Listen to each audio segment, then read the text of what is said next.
मैं राष्ट्र शक्ति के बारे में कुछ कहूंगा। और अभी मैं सुन रहा था निवेदिता दीदी जी ने, तो उन्होंने इस्राएल का एक उदाहरण दिया, तो मुझे एक छोटा सा एनेक्डोट, एक कहानी याद आई। ये लगभग 200 साल पुरानी है।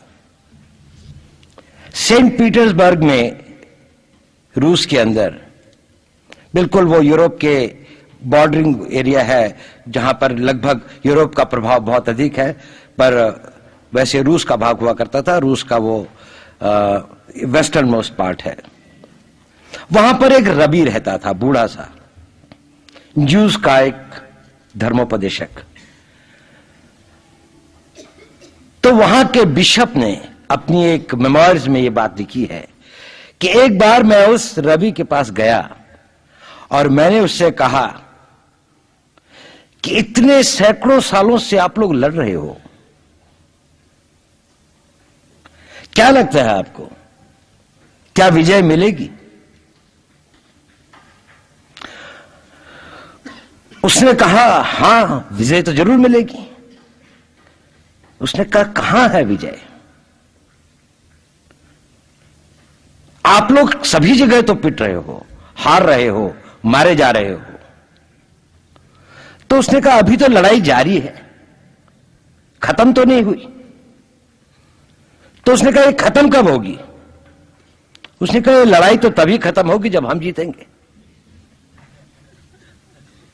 इसे कहते हैं मनोबल। The war is on till we are victorious. जब तक हम नहीं जीतेंगे तब तक लड़ाई समाप्त नहीं होगी। उसने और भी सवाल पूछा। उसने पूछा, तो आपके पास विजय पाने के लिए क्या है? ना सेना है, ना राज्य है, ना साधन है, और इतनी छोटी सी जनसंख्या है, वो भी दुनिया भर में बिखरी पड़ी है।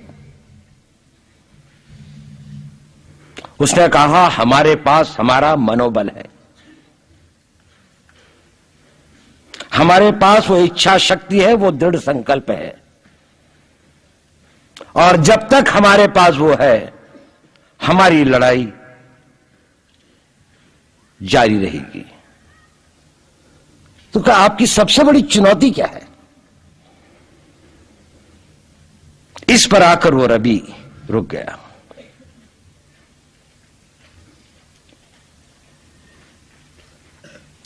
उसने कहा, मैं बूढ़ा हो गया हूं, मुझसे यह सवाल मत पूछो।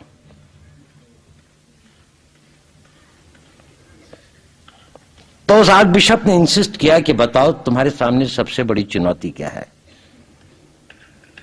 उसने कहा, मेरे सामने सबसे बड़ी चुनौती है इस आग को अपनी आने वाली पीढ़ियों तक पहुंचाना और इसको जिंदा रखना। क्या मैं इस काम को कर पाऊंगा? क्या हमारी पीढ़ी इस काम को कर पाएगी?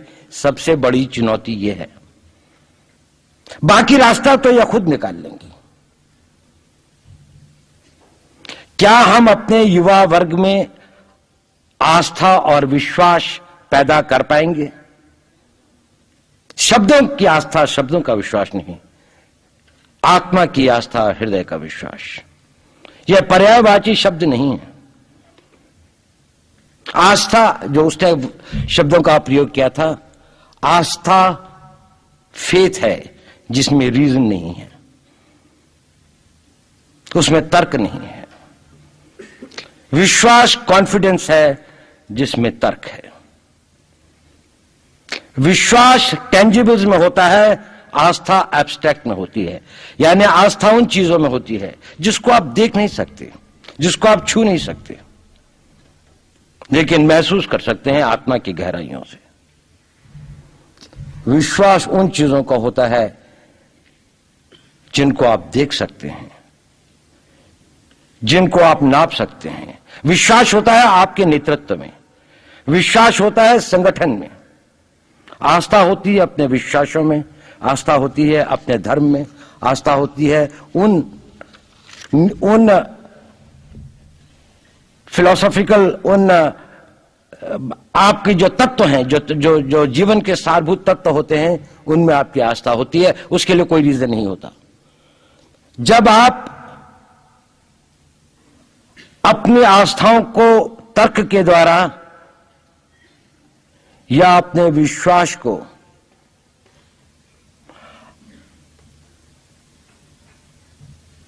फिलोसोफाइज करने लगते हैं, तो एक तरह की कॉन्फ्लिक्ट सिचुएशन पैदा होती है जिसमें आप कर्म नहीं कर पाते। आस्था के बारे में कभी तर्क मत करें।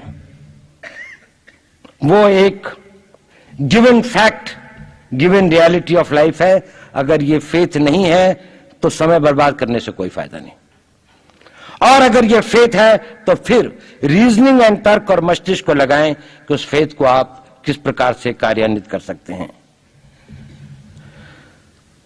तो प्रश्न है राष्ट्र को बनाने का, और रवि ने जो कहा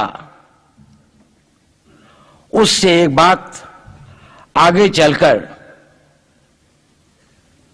उस आग में शब्द लिखा कि जिंदगी की लड़ाई में, आस्था की लड़ाई में, विश्वास की लड़ाई में सबसे बड़ी लड़ाई और सबसे पहली लड़ाई बड़ी मुश्किल होती है। अगर आप वो पहली लड़ाई जीत गए तो आपका मनोबल कभी नहीं टूटेगा। चाहे कितनी ही विपदाएं आए, कितनी ही मुसीबतें आए, कितनी ही कठिनाइयां आए,